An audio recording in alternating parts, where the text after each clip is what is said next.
Rich Widmer with the Unbroken Talk, the platform where I interview regular people.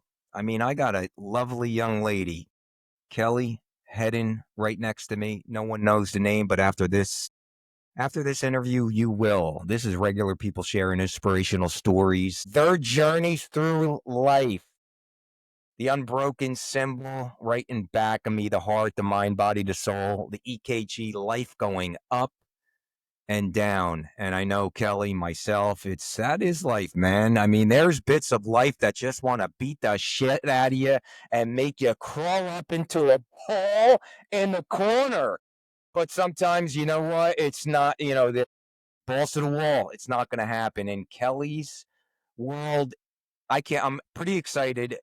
She like had me with anticipation because in her intake, a great life, healthy life, at least she shares in later years diagnosed with, well, listen, we get old, things happen, things start to break down, things start to internally happen. And that's her struggle. That's what she's going to share.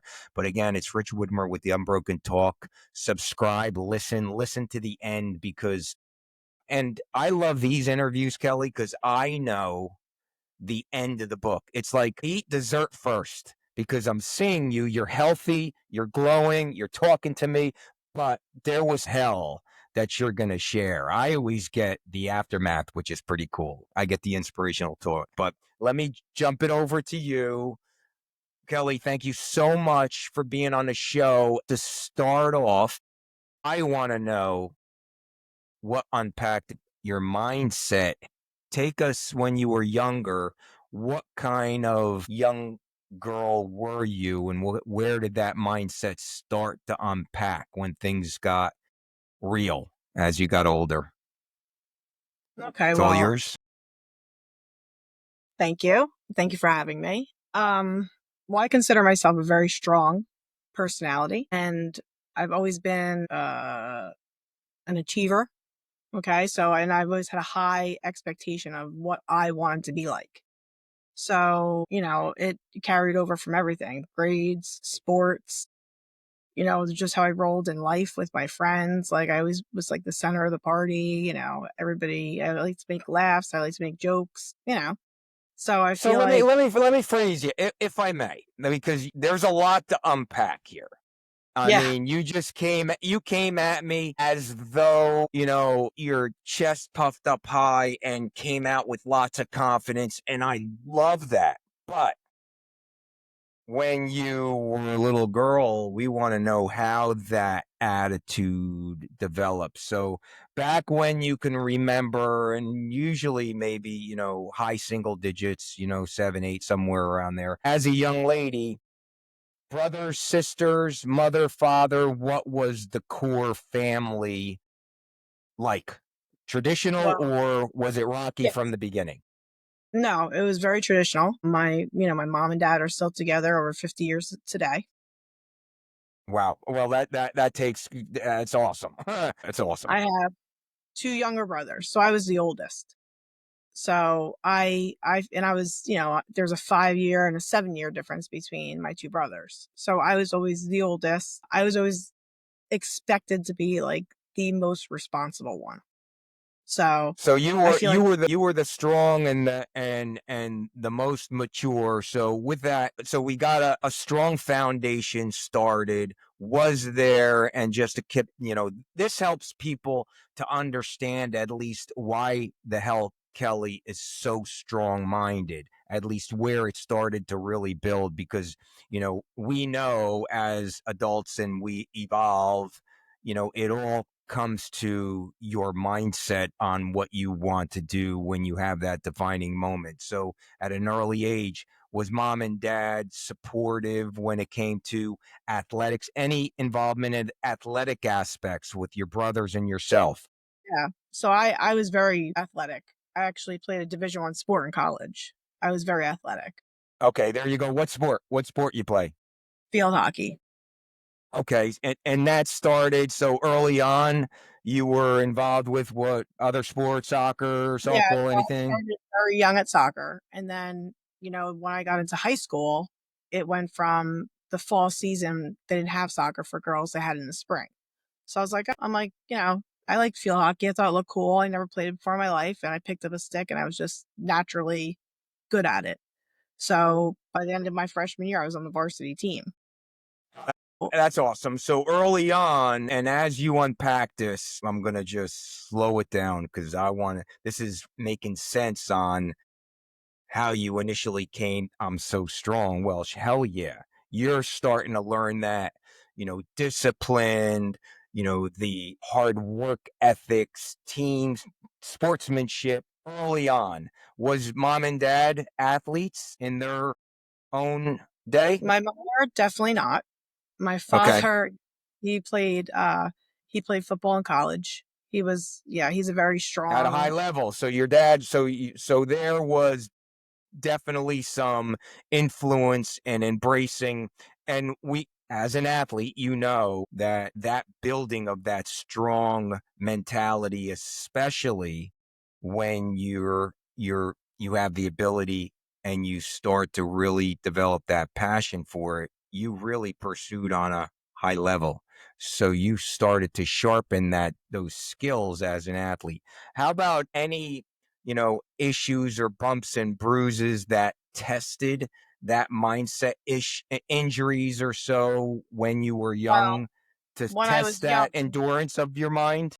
yeah. So when I was 12, I was having really bad pains in my stomach.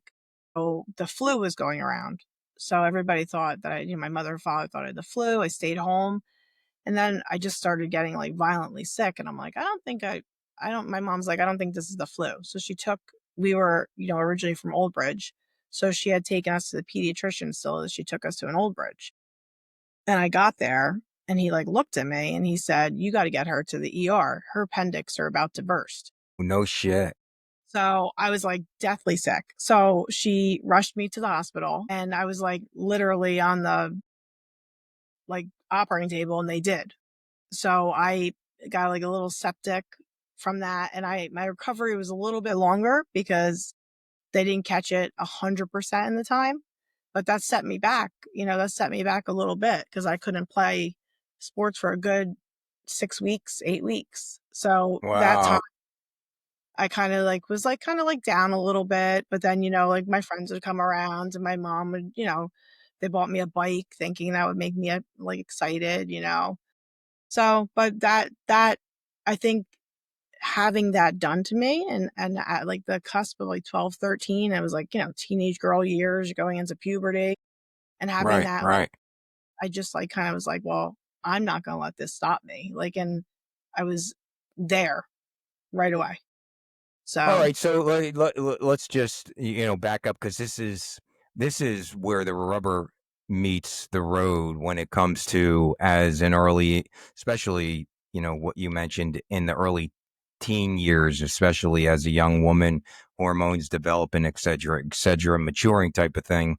You can go in either direction, but especially with roadblocks. So something passionate about, your sport passionate about, and then having an illness on surprise and really putting out of commission.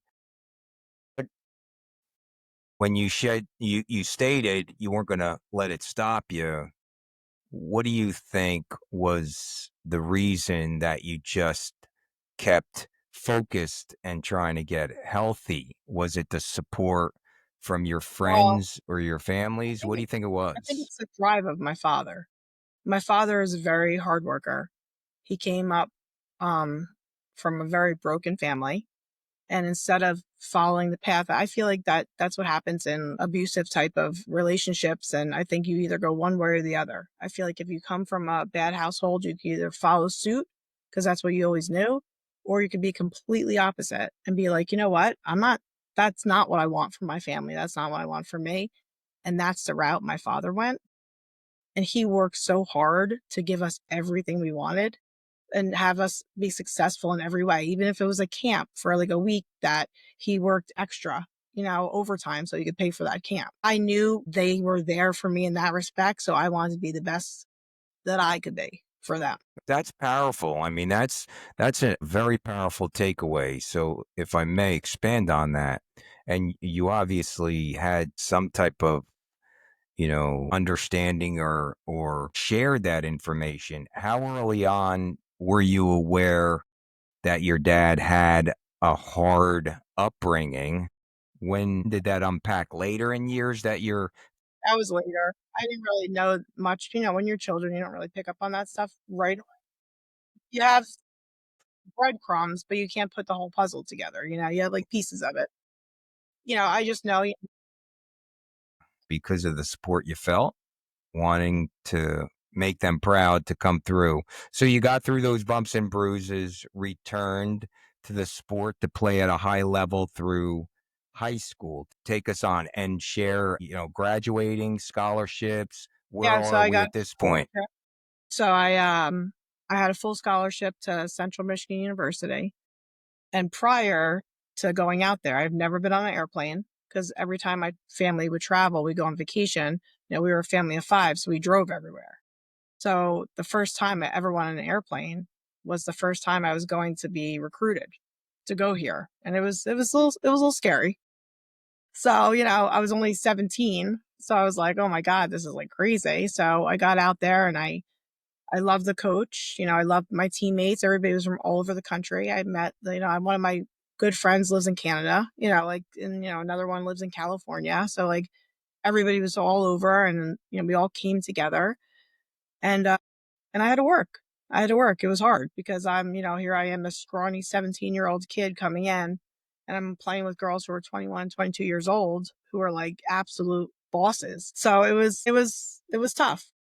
So we're listening to your journey, and it's very it's very intriguing, obviously, from the get-go. And I'm such a firm believer and passionate about at any age early on, being involved with something to help develop a mindset. Athletics really test the boundaries from a Yeah. mindset because there's a lot of physicalities that you got to overcome. I'm not, saying that, being in activities of, from academics or so, they're not grueling as well, but yet you don't have that physicality of, exhaustion and weight training and such. It's a different mindset, but I'm certainly a big fan. But as, I share the intriguingness about your journey is how early on what sports did for you, and because of inheriting talent and ambition from mom and dad, but dad showing, playing football at a high level, your mindset really developed. And I'm sure you got encouraging words, and it was exciting Yeah.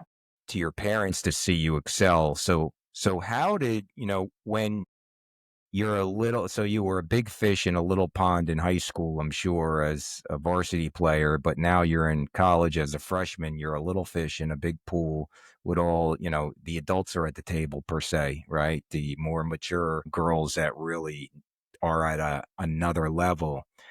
Because I being able to relate on a college athletic career, I wrestled all through college, that mindset can go different ways. And I've seen it, to either you get your ass handed to you and you get Mhm. folded and crushed and you lose your scholarship because you don't want to play anymore. And you go down that deep path into alcohol and drug. I've seen that there. Guys just couldn't take it. How did you step up to the plate?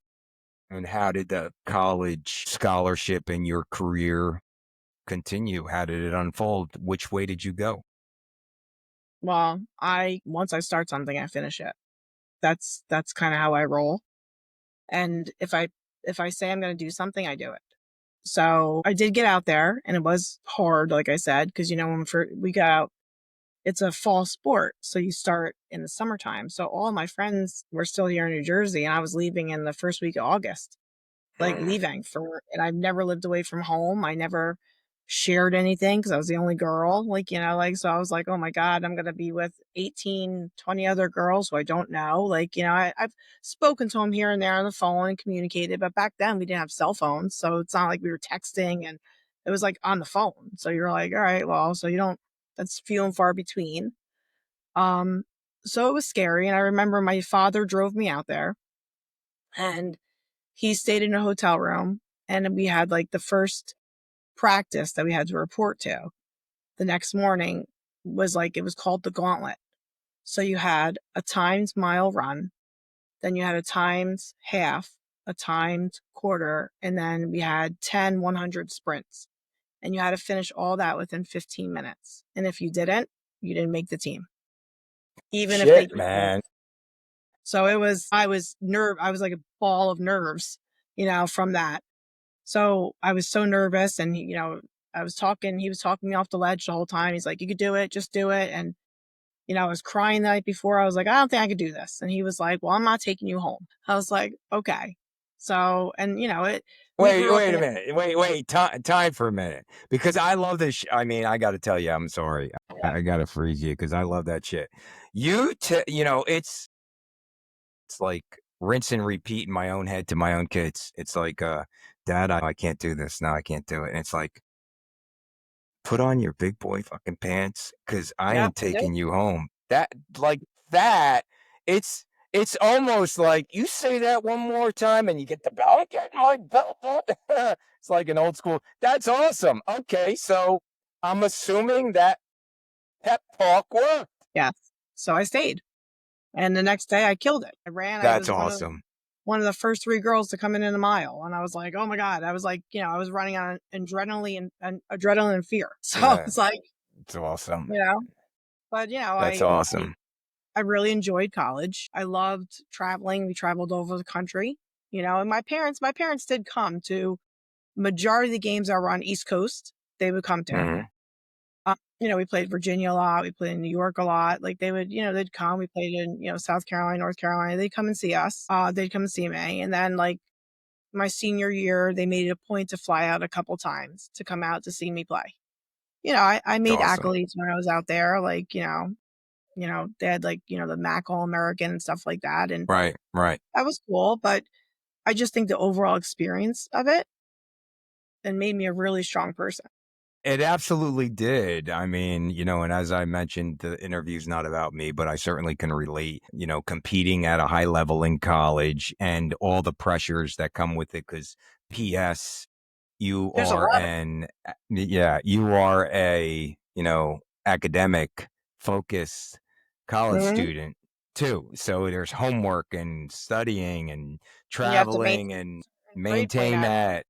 Yeah, that whole pressure. So I can see, it's safe to assume that your mind just really started to develop as a college athlete, that it becomes premier, being able to get things done and achieve what you set your mind out to. So as we conclude with college and your takeaway with your experiences, what's next for Kelly? How does your career start So, to unpack as an adult?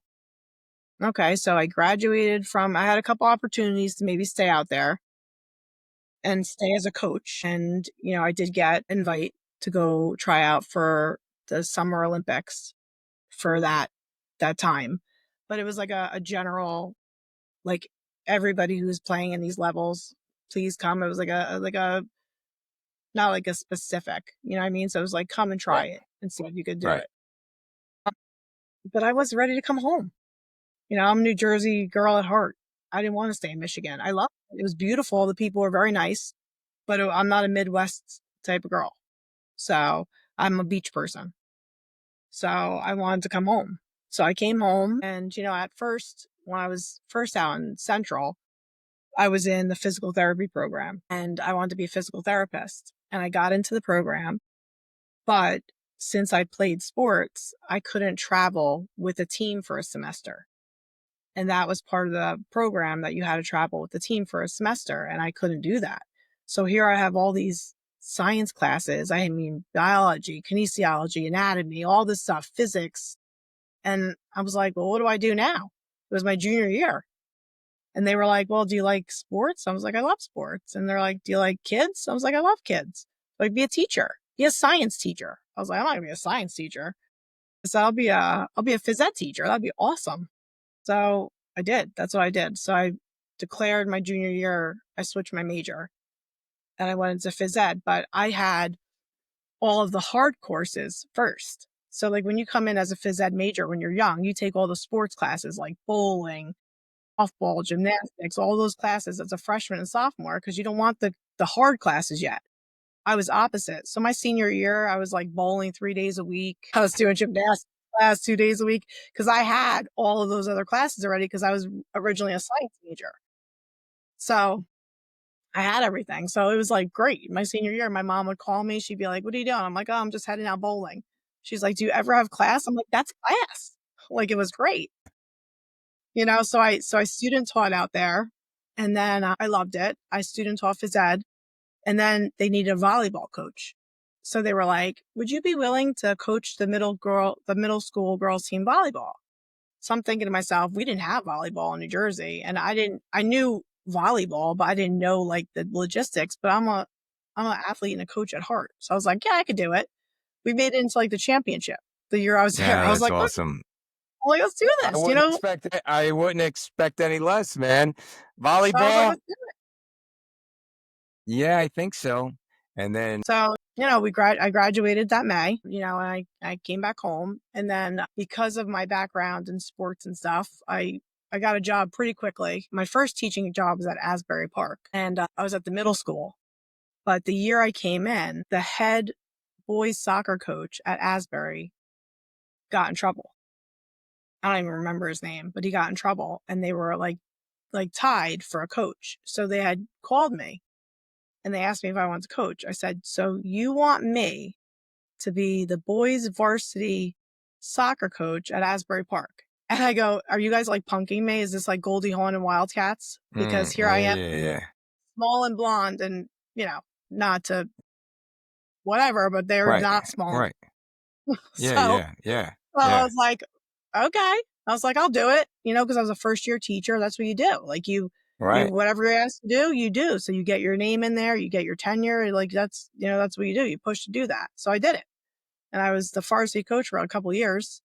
And then my third year at Asbury, it wasn't a good fit for me. Like I wanted like a little bit more. So that's why I started over at Manalapan because I had put in applications. I got hired there because they needed coaches too. And they were like, well, we need a head field hockey coach. So you'll get the phys ed job if you become the head field hockey coach. I was like, all right. So then I made that move. And then I've been there ever since. So that's good. That's how yeah, well, I'll tell you what, the mindset and your passion certainly built through school and after job to job where it followed your passion of physical accolades and coaching. It's just outstanding. So here you're coaching, struggling along, any major hiccups or anything that you had to deal with until what you're going to share that comes later in Um, life? well, I got married Mm. and in 2006 I got married and I had 3 kids. And then, um, that was actually my first husband. So we had gotten divorced. I would say there was a few hiccups throughout there. It wasn't, physically and mentally, it wasn't healthy for me.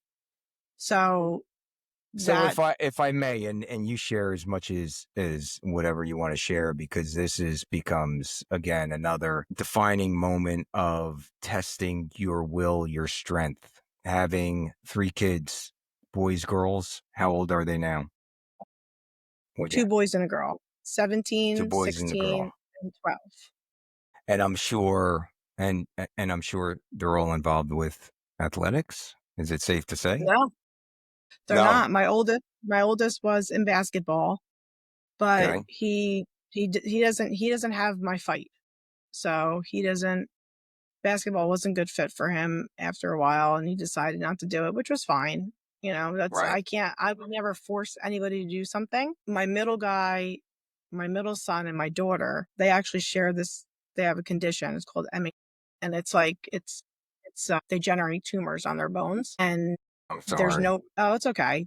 I actually wrote and published a children's book on it, and it's amazing the responses I got from it because it's a very rare disease, and people from like all different countries would reach out to me saying how like it helped their kids, that that's their favorite book, this and that. It's actually very, I feel inspired when I hear stuff like that. You know what I mean? Because Well, it makes, let me freeze because this is, I mean, the show's about inspiration. So they just like as a natural, nothing causing with, meaning yeah. they're not So, the activity, they just grow tumors. It just comes whenever it well, comes. they're hereditary or they're spontaneous. So Okay. theirs is hereditary. I do not carry the gene because I got tested Hmm. for it. But since I have two children that have it, the doctors said the probability of being spontaneous would be minute because they both have the same exact tumor mutations. So which means my ex-husband carried the gene. Mm, He just refuses to get tested for it, which was fine because the process of elimination. I did. right. Yeah. No, understood. So and when was this detected, at birth or? Yeah. I discovered the first tumor on my son when he was 9 months old. And we Okay. went up So to early children, on. yeah, of Philadelphia, and he had to get it removed. It was on his rib cage, and So they as removed. far as a lifestyle for them and no sports, is it just low Well, key? What? my middle son loves lifting. He's very regimented. He is actually me. He's Mm, determined. He wants to eat healthy. He has a great workout schedule. He just never really played, like he played sports. They played soccer and baseball, but he just didn't like them. He's just not a sports kid like that. He would rather focus on, his body. He likes weightlifting. He likes training. That's great. Do that. You don't have to be in an organized sport to be successful. If you want to do that for yourself, that's great. My daughter, she played soccer when she was younger. She danced. And actually, my son, Riley, he danced too. And he was an awesome dancer, but he had a really huge tumor removed from the back of his spine between his C1 and his C2. And he couldn't dance anymore after that. So that, so here's a mom, strong as hell mindset, just like kick ass, take no prisoners. You've got three children, two that, you gotta deal with, unfortunate illness. None of them are specifically passionate about the sports at a high level like yourself. How maintain that positive, encouraging drive radiating from you to them? What do you, or how do you treat them or encourage them or give them pep talks? Remember, your dad was, I'm not taking you home, yeah. So unfortunately, my children, they don't get that wrath from me. Like they know that I will always take them home. But I just think that they see me. I feel like that they know me. I feel like that they see, like, my oldest, he is diagnosed with ADHD. I just think he can't focus with the mindset like I focused, which is fine. Not everybody is going to be like you, but I always want them to be, happy. I always want them to be like, if you have something going on, if you have a problem, let's fix it. Don't ignore it. Let's fix it. Let's do this. My middle guy, like I said, he's me. He's the strongest kid. Now he's had probably close to 17 surgeries. And Mm, my daughter had about 5 or 6 so far. So they are strong as strong can be in my eyes. Not many kids, like he has hardware in his body, you know,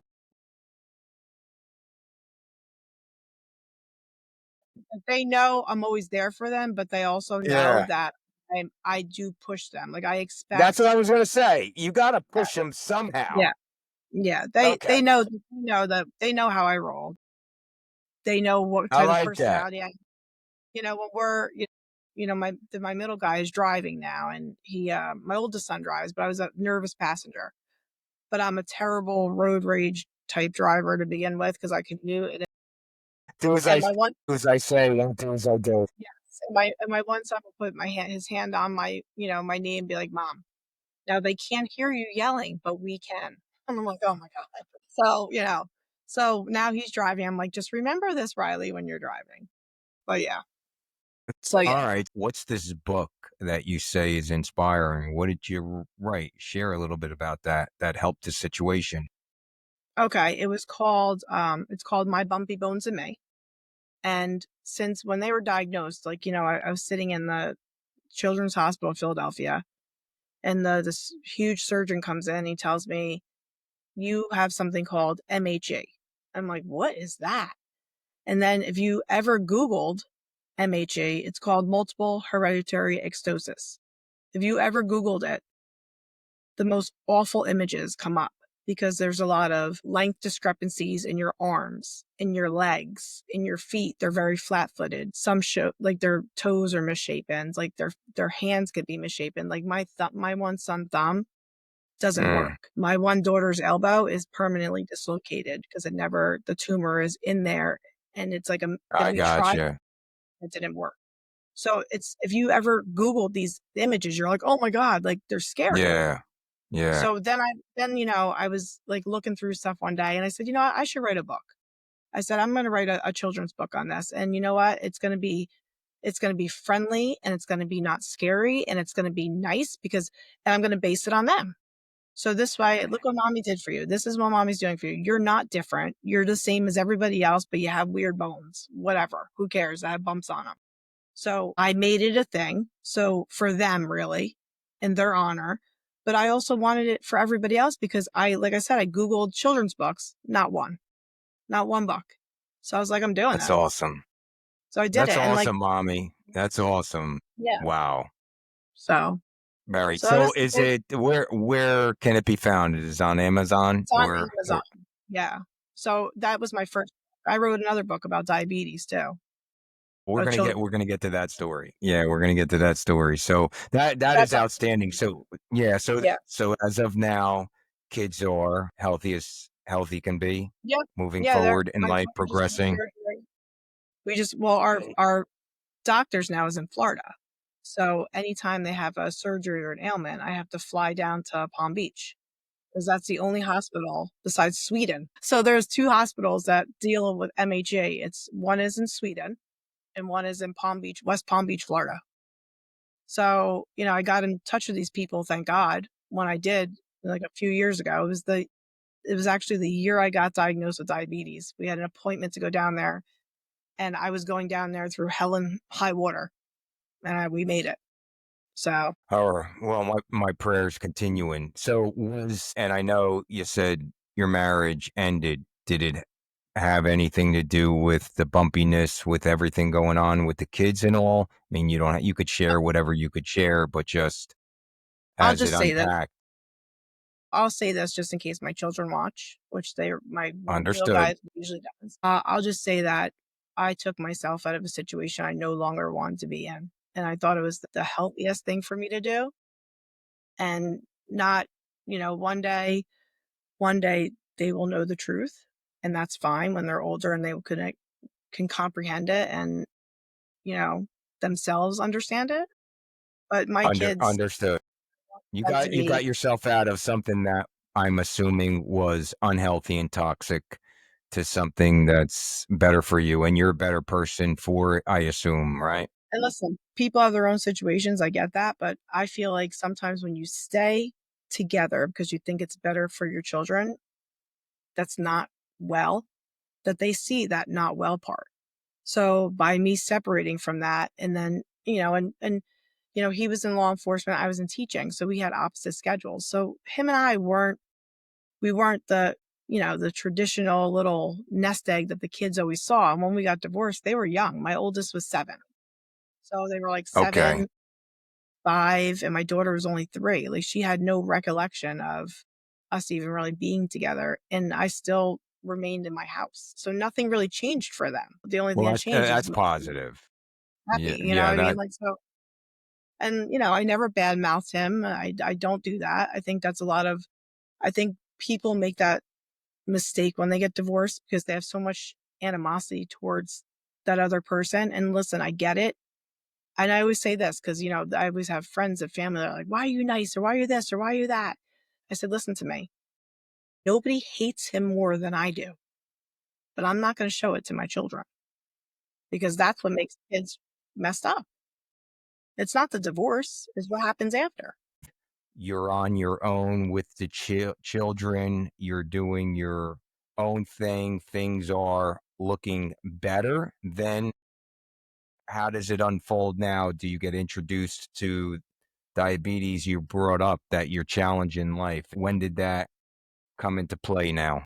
I think diabetes, I feel like, and I'm not saying, to a fault to people, but I feel like when people don't understand, when you say, oh, I'm a diabetic, the first thing that comes to their mind is, oh, you eat too much sugar. Did you eat too much sugar? I'm like, no, actually, like I was a health nut and I ran marathons. So no, I didn't eat too much sugar. Like, I feel like people, or they're like, oh, did you eat really badly or this? No, like my pancreas is dead. Like my pancreas doesn't secrete insulin. And when people think about diabetes, they think about like more of a type 2 aspect, especially a lot of my loved ones. They're like, oh, well, diet and exercise, you can get rid of it. I wish if I can get rid of this with diet and exercise and never give myself a needle again, it would be the best thing ever. I even said to my husband the other night, because I'm real conscious about my weight and staying in shape and stuff. I'm like, I would rather be 300 pounds without diabetes than have this disease.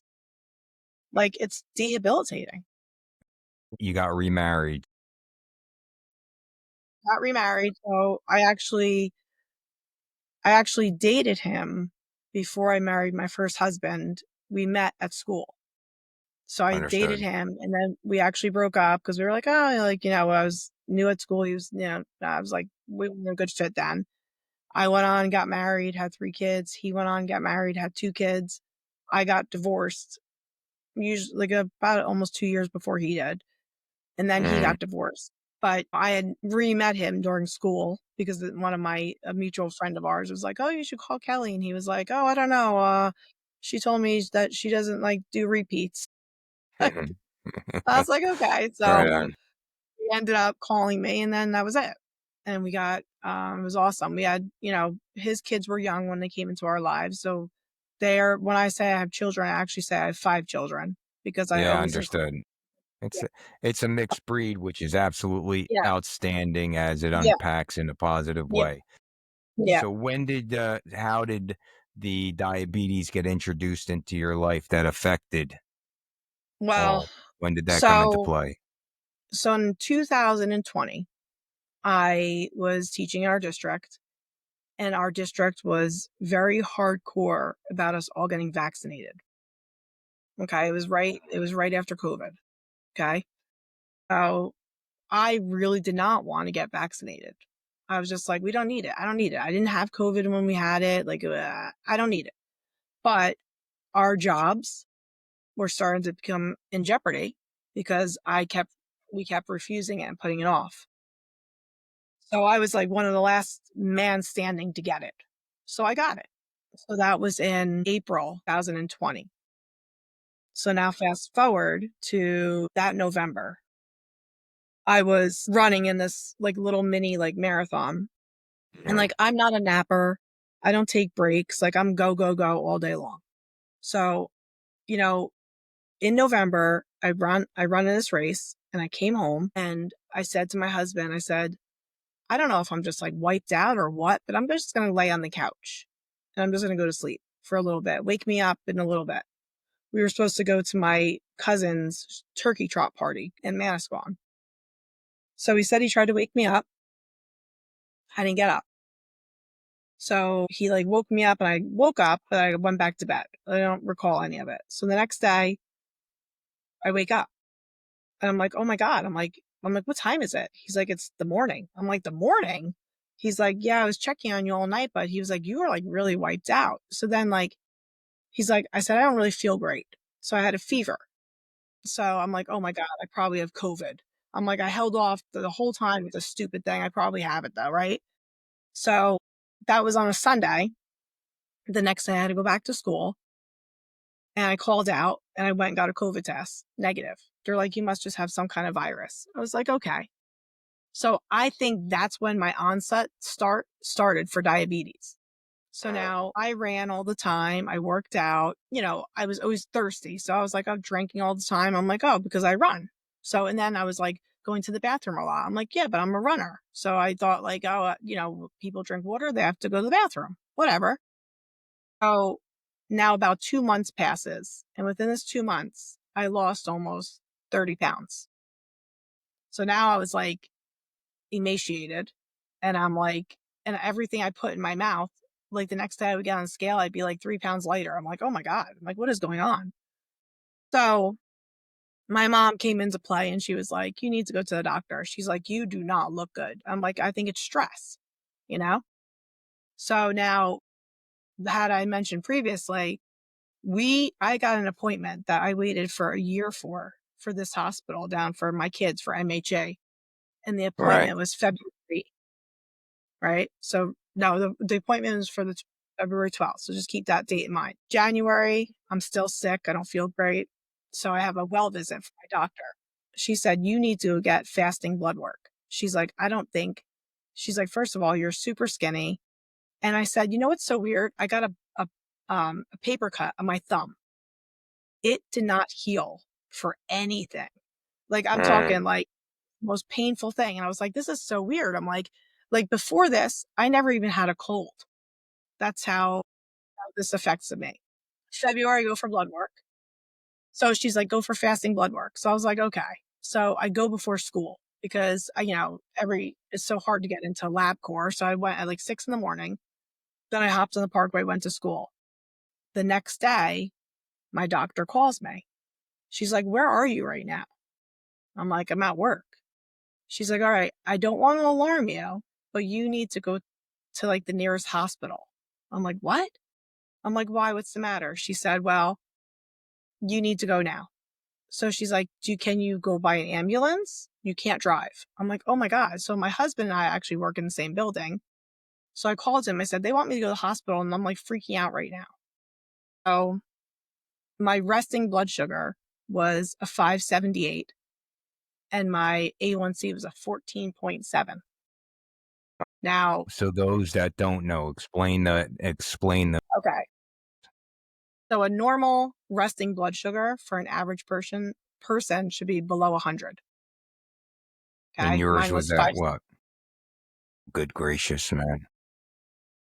And then my A1C, a normal person should be it should be under like 5, a 5, between 5 and 6. Mine was a 14.7.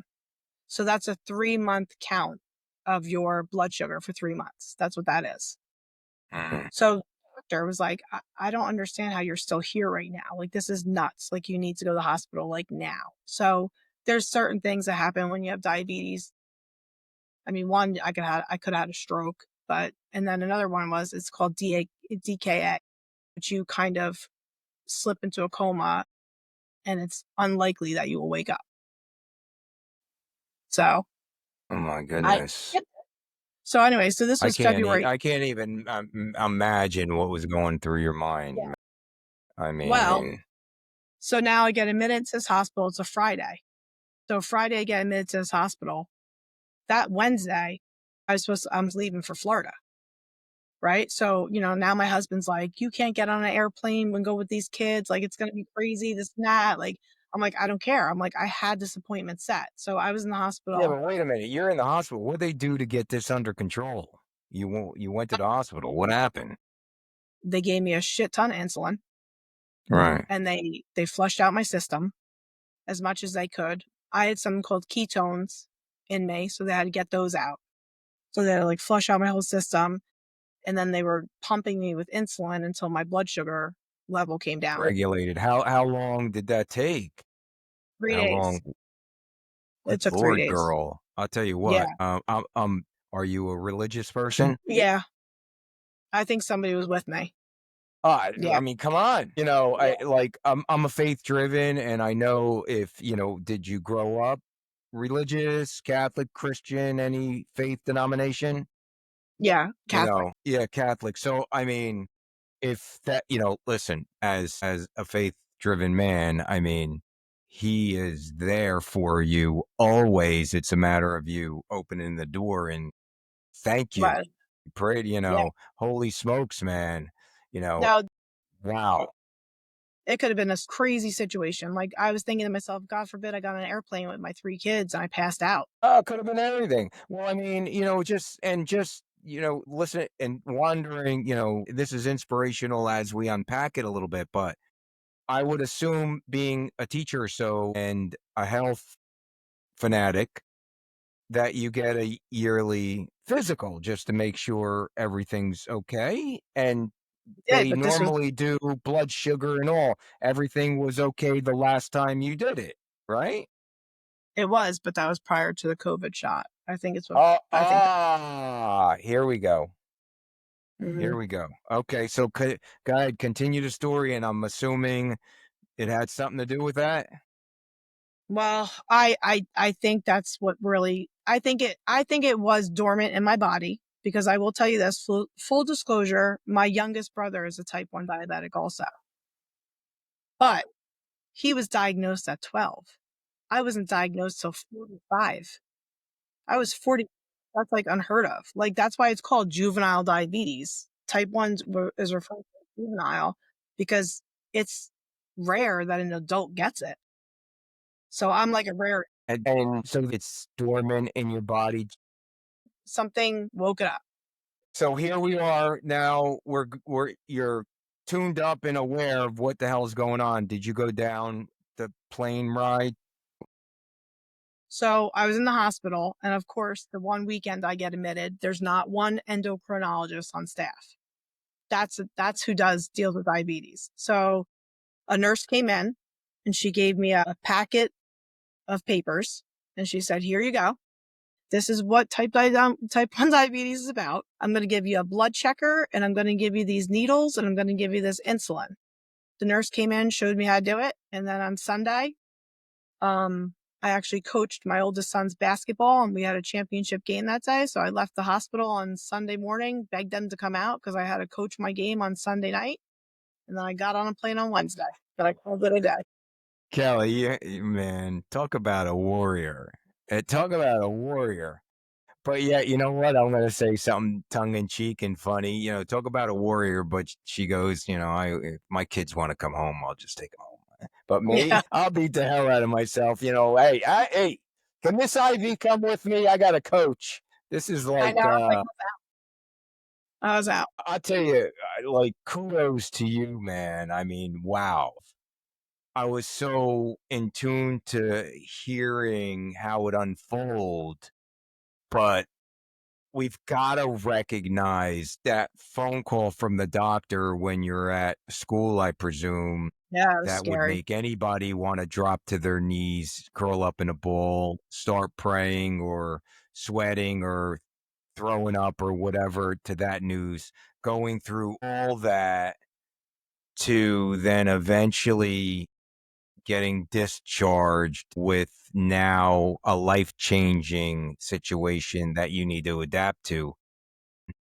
We need to identify the strength of your mind to be able to handle all that, because then you just unpacked, oh yeah, I jumped on a plane, we went here, and then I went in that coach bag. Like, you didn't even, there was no time to second guess or be scared. Like, scared, all right, I'll just, what needle, okay, got the It is instructions, scary. okay, well, I'll figure it out. Well, I gotta wear this monitor, okay, no worries, I got it, thank you, gotta go. I feel like Wow, that's what I girl. always roll. You know what I mean? I feel like I'm just going to take it and I'm going to do it. And that's what's going to happen. And if I don't do it, then that's what I feel like that's when chaos comes out. That's I it, feel but like if you but feel, look at you, man. I mean, listen, it's like my appendix. Yeah, I mean, all right, it almost burst. Yeah, okay, all right, get it over with. All right, Dad, I'm all right. I'm gonna let me go. I got to get back. How long? 6 weeks? Now I'll do it in 4. It's just all right. But that attitude is fantastic, and your kids are recognizing the power and strength of their mother. I know that their like mindset is a breeding ground for they're just a sponge for the strength that you radiate. To see their mom go through all this and to see what they're dealing through, kudos to you, man. And you mentioned a book. I mean, unpack this, Yeah. another author of So, something. Talk to me about that well, inspiration. okay. So I find it therapeutic to write. I'm actually going to write a book, but that's going to be based on my life, but it's going to be a fiction because it's going to be based on my marriage, Mac's marriage. So that's different. But that's almost, I'm about 10, 11 chapters deep into that right now. But as far as like creating something on the fly, children's books, they just came to me years ago when I was single. When I believe in like psychics, I think they're fun. I Mhm. don't think they predict your life, but I've been to a few in my time, and I gotta be honest with you, a couple things that they have said have come to fruition in my life, which is weird. But one of them was, one of the psychics told me years ago that I was going to write children's books, and that they weren't going to be like, they were going to be about specific things. And they were. My two books I wrote were one about my children and their condition. And then now I was like, you know what? My husband was like, you should write a book about diabetes. I'm like, you know what? I will. And within 6 months, I wrote it, illustrated it, and published it.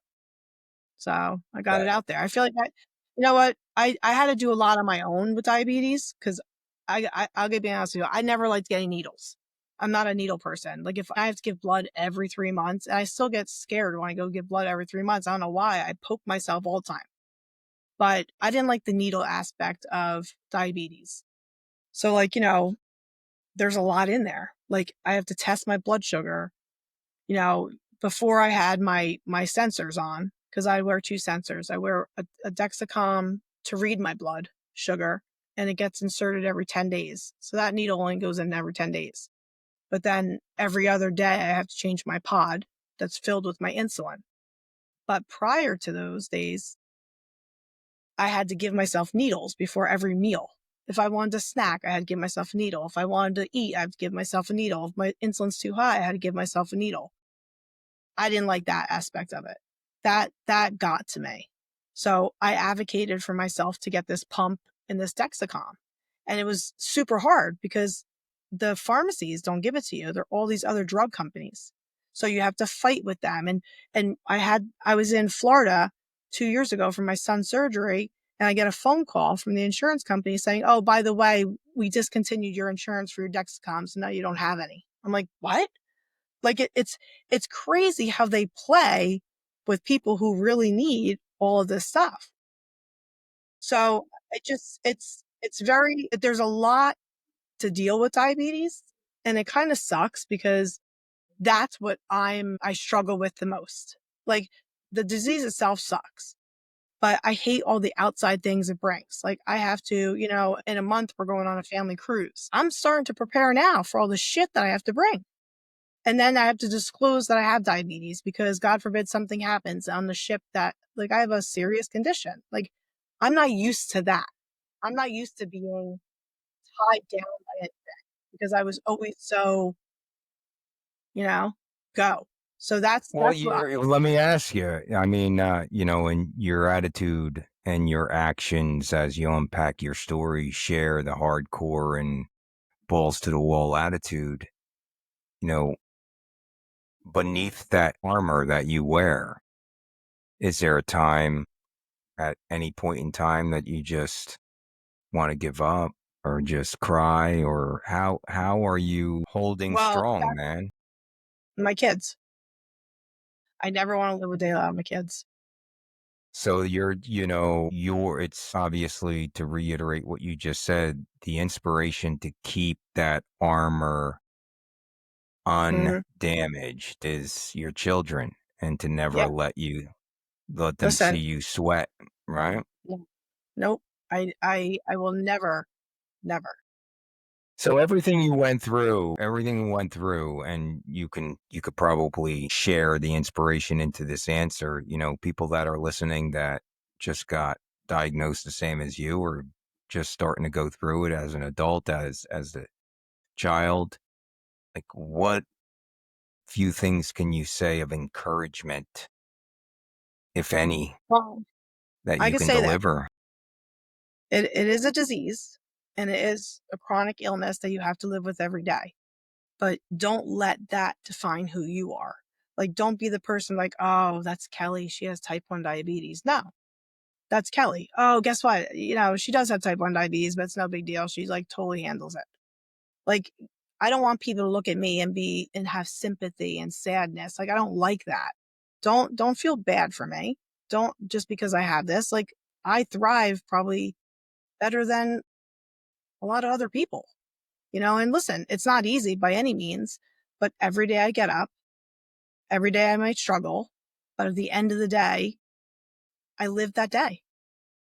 No, I just do it. I just every day. Yeah, But you have how to. and why? Because there's others that don't. How and why? What makes you Well, tick differently that you can tell people to this is what I mean when I say I just do it. Explain that. How the hell do you do it? I just feel like I never want to not do it. You know what I mean?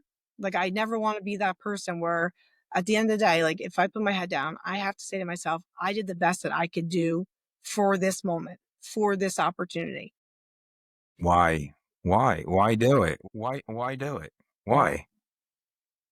I know it's a tough Well, question. I It's mean, it's I know that like I definitely know my why is my children.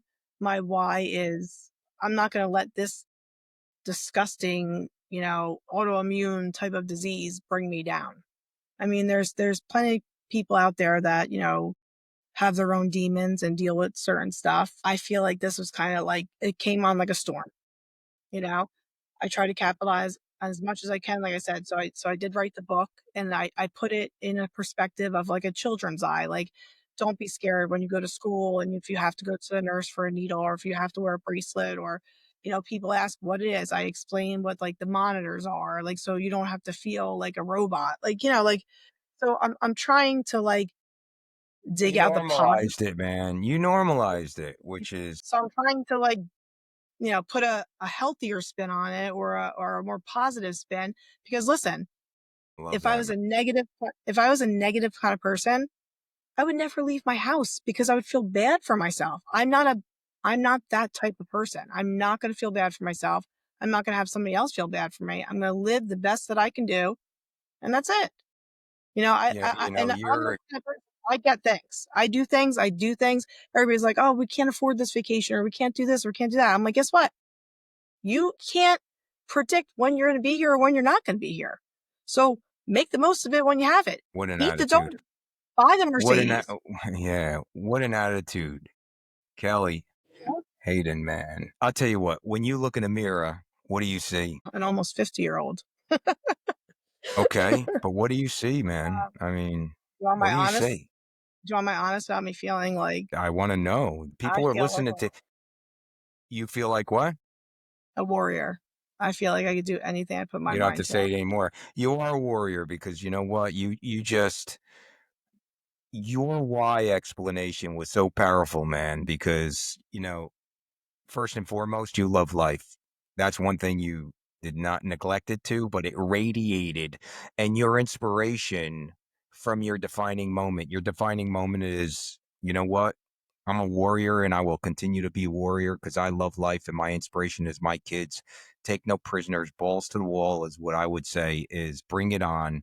And I will not let the illness define me. I will define the illness and I will minimize it to it's just an obstacle that I got to go through life and shit. I'll make a book and tell everybody how simple it is. I love that shit about you, man. That is Kelly. That what an inspirational piece. And if when you listen back on this, this all started your why you're looking in the mirror to being a warrior. Your why started when you were a little girl with the inspiration from her father who performed college football at a high level and as you progressed in your sports and bumps and bruises and you built that high level of attitude, man, and it made who you are. So you know what? Faith driven or not, I encourage definitely there's the higher power that's looking over you, gave you what you can handle. You never get more what you can handle. You've got so much through the bumps and bruises on this EKG from the Unbroken. But you know what? Nothing ever cracked. Nothing ever broke. You remained consistently unbroken, and you handled every curveball thrown at you in a positive and elegant way. Man, kudos to you. I'm very proud of you with this journey, man. It's real. I really am. So here we are today. I mean, that now, how are we doing? How are we feeling? How are the kids? We're When's the good. The kids novel are good. coming out? I know the novel's gonna come out. That's gonna be a good one. I'm I going to can't. have you back on the show to unpack that. Yeah, that's gonna be a good one. That's gonna be a whole. That might be a 2 episode one. That's it. We'll do a continue. Yeah. So everybody's good. We're good. Everybody's good. Yeah, I have actually. I brought the. I have the book. I brought it down. Is it? I don't know if you can see it. Yeah. Isn't it Show. cute? Okay. It's cute, right? Put it down just a bit right there. Freeze. That is very cute.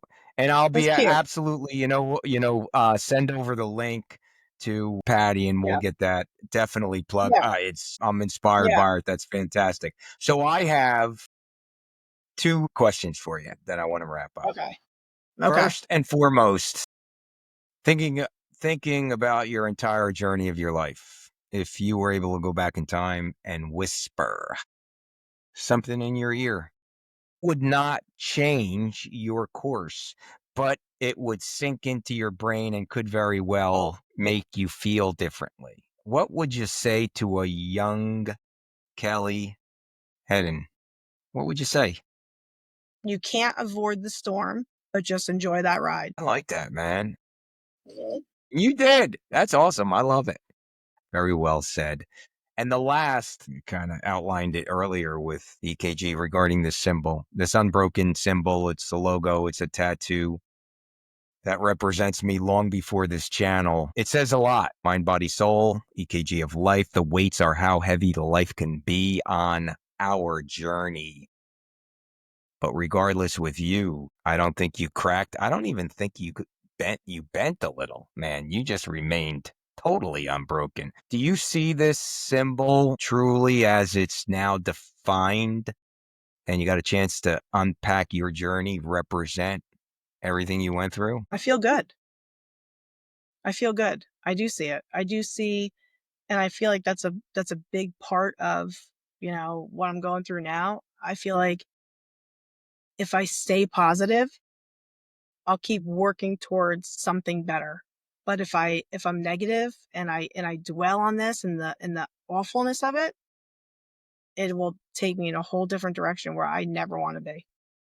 So I do feel it. Very well said. Thank you so much for coming on the show. Thank you. And I am going to take you up to having you on the show to unpack that novel. I can't wait to hear that. All righty. Thanks again. All right. Thank you.